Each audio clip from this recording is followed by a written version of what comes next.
নমস্কার, আমি অঞ্জনা। সবাই কেমন আছেন? আশা করি সবাই ভালো আছেন আর আমিও খুব ভালো আছি। তবে সকাল থেকেই ওর শরীরটা একটু খারাপ। সকাল থেকেই বলছে নাকি পেটে ব্যথা করছে। আর এদিকে কি হয়েছে দেখুন, আমার এ পায়ের দুটো চুটকি তো আছে, কিন্তু এই পায়ের একটা কোথায় পড়ে গেছে। ভাবছি পরে একটু খুঁজে দেখবো খানে। তবে তার আগে বরের জন্য একটুখানি আমি ওই ওআরএস গুলিয়ে রাখি। আসলে ওর পেটে ব্যথা করছে প্রচণ্ড পরিমাণে, সকাল থেকে উঠতেই পারছে না। ওই কলকাতায় গিয়ে হাবিজাবি খাওয়া হয়েছে না, সেই কারণে। তো ঘরে একটা ওআরএস ছিল, সেটাই এই ঠান্ডা জলের মধ্যে গুলিয়ে দিলাম। এটা বেশি ঠান্ডাও না, আবার খুব যে গরম সেটাও না, মিডিয়াম মতো। তবে বললাম কলকাতায় খাওয়া দাওয়ার জন্য, তবে জানি না কিসের জন্য হয়েছে। কলকাতায় থাকতে তো কিচ্ছু হয়নি, ট্রেন থেকে যেসব খাবার খাওয়া হয়েছে, একটা রাত যাওয়ার পরেই এরকম অবস্থা।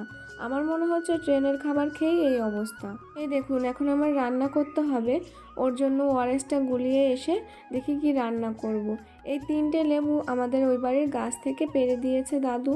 আর এই লাউটা তো আমার ভাই পাঠিয়েছিল, চাল কুমড়ো। তো এখন এটাকেই কেটে নেব। এটাই এখন সুন্দরভাবে রান্না করব। তো এটা দিয়ে একটু ডাল দিয়ে রান্না করব। ডালটা না গালে যখন পড়ে, মানে মুগ ডালটা, বেশ ভালো লাগে খেতে। মায়ের হাতে খেয়েছি অনেকবার, তাই আজকে ফার্স্ট টাইম আমি ট্রাই করব। চলুন তাড়াতাড়ি করে এটা আমি কেটে নিই। ওদিকেও আবার যেতে হবে, কেননা ও অসুস্থ, কখন কি লাগে ওর পাশে থাকতে হবে। আজ তো ডিউটিতেও যেতে পারিনি, পেটে এতই ব্যথা করছে। কখন কি দরকার হয়, তাই ভাবলাম এই ফাঁকেটায় ও ঘুমিয়ে আছে, তাড়াতাড়ি রান্না করে যাই। সকালবেলায় কিছু একটা রান্না হয়েছিল, আমার অতটা খেয়াল আসছে না, তাই আর বলতেও পারছি না। চলুন, এই যে রান্নাটাও বসিয়ে দিয়েছি। আর ওটাকে কাটার আগেই ধুয়ে নিতে হবে, না হলে না জলটা বেশি বেরোবে। তো আমার তাড়াহুড়োয় মনে ছিল না, তাই আমি কাটার পরে ধুয়েছি। যাই হোক, প্রথমে কড়াইতে তেলটা গরম করে সেটার ওপর 5 ফোড়ন বা জিরের কিছু একটা ফোড়ন, তেজপাতা আর একটা শুকনো লঙ্কা দিয়ে ওটাকে ফোড়ন দিতে হবে। তারপর ওই কেটে রাখা চাল কুমড়োটা দিয়ে একটুখানি নাড়াচাড়া করতে হবে। এখন নুন হলুদ দিয়ে দিলেও হয়, আবার একটুখানি নাড়াচাড়া করে তেলটা সমস্ত জায়গায় লাগিয়েও নুন হলুদটা দিলে হয়। তো আমি ওটাকে ভালোভাবে নাড়াচাড়া করে নিলাম। এবার একে একে আমি লবণ, তারপর হলুদ আর ডালটাও দিয়ে নেব। ডালটা ধুয়ে দিলে ভালো হয়, যেহেতু অনেক জায়গা থেকে আসে তো, সেই কারণে। তো আমি অল্পই ডাল দিয়েছি, যেহেতু ওটা প্রায় মাঝারি সাইজেরই চাল কুমড়ো ছিল, তাই। তো এই যে হলুদটাও দেখলেন দিয়ে নিলাম। এবার ডালটা বের করে ধুয়ে ওটার মধ্যে দিয়ে দিয়েছি, ওই যে দেখতে পাচ্ছেন। তো এরপর এটাকে ভালোভাবে নাড়াতে চাড়াতে হবে। তারপর যখন দেখবেন হালকা হালকা জল গলা শুরু হয়ে গেছে, তার মধ্যে আবার লঙ্কাও দিতে হবে। কাঁচা লঙ্কা দিয়ে রান্না করলে খাবারটা একটু বেশিই ভালো হবে। শুকনো লঙ্কার গুঁড়ো বা শুকনো লঙ্কা বেটে দিলে না সেই একটা টেস্ট আসে না। তো আমি কলকাতা থেকে যে লঙ্কাগুলো আনা হয়েছে, সেখান থেকেই 6টা লঙ্কা দিয়েছি। চলুন এবার এগুলোকে কেটে তারপর ওর মধ্যে দিয়ে আবার একটু নাড়াচাড়া করি। আর হ্যাঁ, এই চাল কুমড়োটা যত নাড়াচাড়া করবেন ততই কিন্তু টেস্ট বাড়বে। আর আমি কিন্তু নতুন নাইটি পরে রান্না করছি, যেহেতু ওটা সাদা কালার ছিল, তাই আমি ওই রান্নার যে কোটটা হয় না, ওটা কি বলে, আমার নাম মনে পড়ছে না এখন। তো ওটা পরেই নিয়েছি। এবার মামনি ওটাও পাঠিয়ে দিয়েছে আমার সাথে, কেননা আমার রান্না করতে করতে হাত মোছার খুব একটা বাজে স্বভাব। তো ওদিকে আমি ওটাকে সব কিছু মিক্স করে ঢেকে দিয়ে এসেছি। আর এখানে অনেকগুলো জামা কাপড় ধুতেও রেখেছি।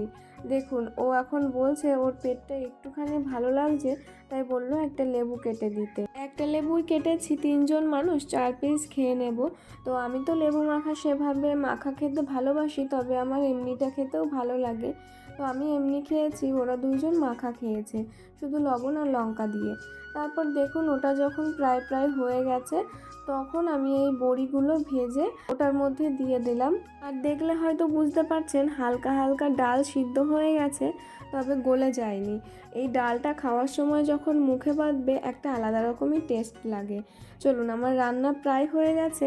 এখন এই বোতলগুলো কলপারে নিয়ে এসেছি, এগুলোকে ভালোভাবে ধুয়ে জলগুলো ভরে ফ্রিজে রাখতে হবে। এই যে কালকে তো এসে আমি এগুলো করতে পারিনি, আর ফ্রিজের এদিকটাও আসতে পারিনি, যেহেতু 15টা দিন ছিলাম না, সেই কারণে ফ্রিজটা একটু নোংরাই হয়ে গেছিলো, কেমন একটা বাজে গন্ধ বেরাচ্ছিলো। তো কাল তো যতটা পেরেছি ঘরটাকে একটু গোছানোর চেষ্টা করেছি, আর টায়ার্ডও ছিলাম, তাই ফ্রিজের এদিকে আসতেই পারিনি। সকালবেলায় একবার ওকে দেখছি আর একবার এই কাজবাজগুলো করছি, একবার রান্না করছি, এইভাবেই মেতে আছি। আজকেও আমার শরীরটা খুবই ক্লান্ত, তবে এগুলোও তো করতে হবে, তাই না? তাই ভাবলাম না, বসে থেকে আর লাভ নেই, কাজগুলো আমি করে যাই। একা হাতেই তো করতে হবে, তো আমাকে তো আর কেউ করে দেওয়ার নেই, সেই কারণে আমি তাড়াতাড়ি করে বসে না থেকে করাই শুরু করলাম। ভেবেছি সমস্ত কাজ করে পারলে বিকাল থেকে রাত অবধি পুরো রেস্ট নেব। তবে যদি ও সুস্থ হয়ে যায়, আর যদি সুস্থ না হয় তাহলে আর কিভাবে রেস্ট নেব। আসলে ওর পেটে এমনভাবে ব্যথা হচ্ছে বলে বোঝাতে পারছি না। আমার মনে হয় কি জানেন তো, কলকাতায় থাকলে যে খাবারগুলো খাওয়া হয়েছে সেগুলোর রিয়াকশান তখনই বা তার 2-1 দিন পরেই দিত। আর ওইখানে হাবিজাবি এমনিও বিরিয়ানিই খেয়েছে, আর কিছু খাইনি। তবে ট্রেন থেকে যে চিকেনের প্লেটটা নেওয়া হয়েছিল আমার আর ওর জন্য, বাবু তো ফিশের প্লেট নিয়েছিল, ওই চিকেনের প্লেটটাতেই হয়তো কোনো প্রবলেম হয়েছে। চিকেনটা হয়তো বাসি বা কোনো রকম কিছু ছিল, তো সেই কারণে হয়তো ওর কোনো প্রবলেম হচ্ছে। যাই হোক, ও এখন একটুখানি ঠিক আছে, একটু বসে আছে, কখনো হেঁটে বেড়াচ্ছে। আমি একটু স্নান করতে যাব, এখন ওই 12টা মতো বাজে। তাই ভাবলাম গাছগুলো একটু দেখি। আগের দিন দেখালাম না এখানেও একটা সিম গাছ হয়েছে, তাই দেখছিলাম ফুল বেরিয়েছে কিনা। তবে ফুল বেরায়নি, কিন্তু তার নিচে দিয়ে অনেক ঘাস হয়েছে। দাঁড়ান, এগুলো তুলে ফেললাম। আর ওইদিকে দেখুন কতগুলো ছোট ছোট গাছ হয়েছে। এগুলো হচ্ছে ওই পয়সা ফুল গাছ। আবার অনেকে বলে ওই যে লাল লাল বা পিঙ্ক বা সাদা কালারের যে নয়নতারা ফুল গাছ হয় না, ওগুলোর চারা। আসলে ওই ফুল গাছ এক জায়গায় যদি একটা হয়, আর যদি তার বীজ কোথাও পড়ে, একটা বীজেই যে কতগুলো গাছ হয় তার কোনো ঠিক নেই। আমাদের বাড়িতে তো ভরা। আর এদিকেও এই সিম গাছটাতে কিন্তু ফুল আসেনি, তবে খুব তাড়াতাড়ি এসে পড়বে। দেখুন, সিম গাছটা কিন্তু বেশ ভালো হয়ে পড়েছে। ওইদিকেও কিন্তু একটা লাউ গাছ হয়েছে। সরি, একটা লাউ গাছ বললে ভুল হবে, 3-4টে লাউ গাছ হয়েছে। তবে একটা লাউ গাছ অনেক বড় হয়েছে, ছাদে উঠিয়ে দিলে হয়তো ছাদও ভরে যাবে। ভাবছি কালকের থেকে এই ঘাসগুলো একটু একটু করে তোলা শুরু করব। না হলে এই ঘাস পাতার মধ্যে অনেক সময় সাপ আরও পোকামাকড় থাকে। আমি তো সারাদিন বাড়িতে থাকবো, আমারই প্রবলেম হবে। তাই আমি ভাবলাম কাল থেকেই শুরু করব একটু একটু করে তোলা। ওইদিকে আমি কী যে দেখছি আমি বুঝতে পারছি না। তবে চলুন আপনাদেরকে আরও একটা জিনিস দেখাবো, তবে তার আগে বরের একটু খাবার জোগাড় করে আসি। এটা হচ্ছে চিড়ে, জলের মধ্যে ভিজিয়ে রেখেছিলাম 5-6 মিনিট আগে। এবার এটাকে না চটকে চটকে এটার জলটা বের করতে হবে। আর এই জলটাই আমার বর খেলে ওর পেটে ব্যথা ঠিক হয়ে যাবে। বাবুর মাঝে মাঝেই পেটে ব্যথা হয়, আমি এরকম করে দিই। খাওয়া 1বার কি 2বার খাওয়ার পর পরই কিন্তু পেটে ব্যথা একদম ঠিক হয়ে যায়। আর পেটটাও ঠান্ডা থাকে, পেট ভরাও থাকে। যেহেতু এই পেটে ব্যথা হলে খাবার খাওয়া যায় না, তাই এটাই একটা ভালো প্রসেস। এদিকে জামা কাপড় ওই যে তখন ধুয়ে দিলাম, এটাও প্রায় শুকানোর ভাব হয়ে গেছে। এখন না আমি রান্না করতে এসেছি, রান্না প্রায় হতেই চললো। আমি এগুলো আবার ফ্রিজে রাখবো, তাই দেখছিলাম যে কি অবস্থা। এই যে ওটার মধ্যে লঙ্কাগুলো ছাড়িয়ে রেখেছি, ওগুলো কলকাতার লঙ্কা, বেশ ভালো ঝাল। আর রাজস্থানের লঙ্কা যদি 20টা দেন তবুও ঝাল হয় না, বেটে দিলেও হয় না। কখনো কখনো আবার ঝাল হয়, তবে ওটা ধরার মতো না। দেখুন, আজকে রান্না হয়েছে আলু বেগুনের তরকারি। এটা কিন্তু রাতের মেনু, তবে আমি বিকাল বিকাল করে নিলাম। এখানে আছে ওই কাঁকরোল আর ছোট ছোট আলু ভাজার মতো কেটে, টমেটো দিয়ে একটা চচ্চড়ি মতো করেছি কাঁচা লঙ্কা দিয়ে। আমি শুকনো লঙ্কা ব্যবহারই করিনি, ফোড়নেও ব্যবহার করিনি।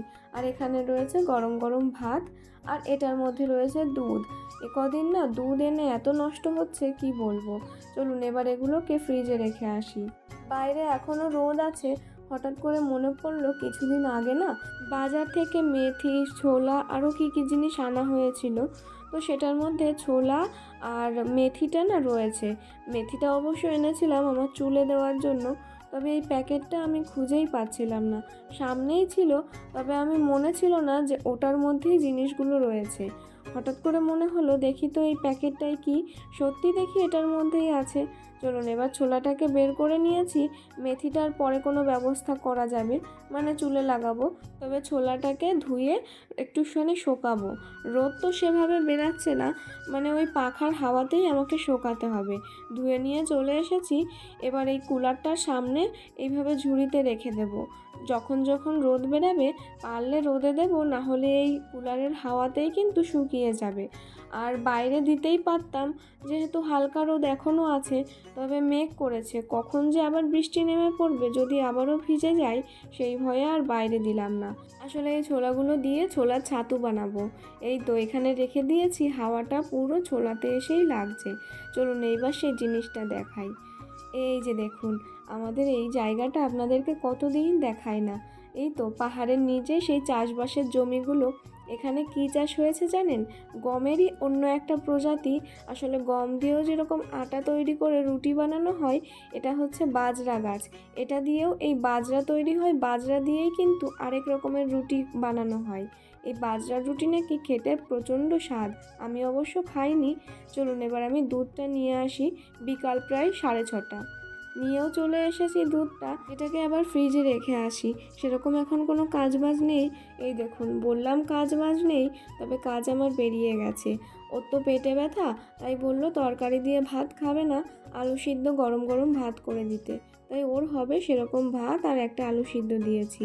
চলুন তবে দেখা হবে পরের ভিডিওতে। সবাই ভালো থাকবে।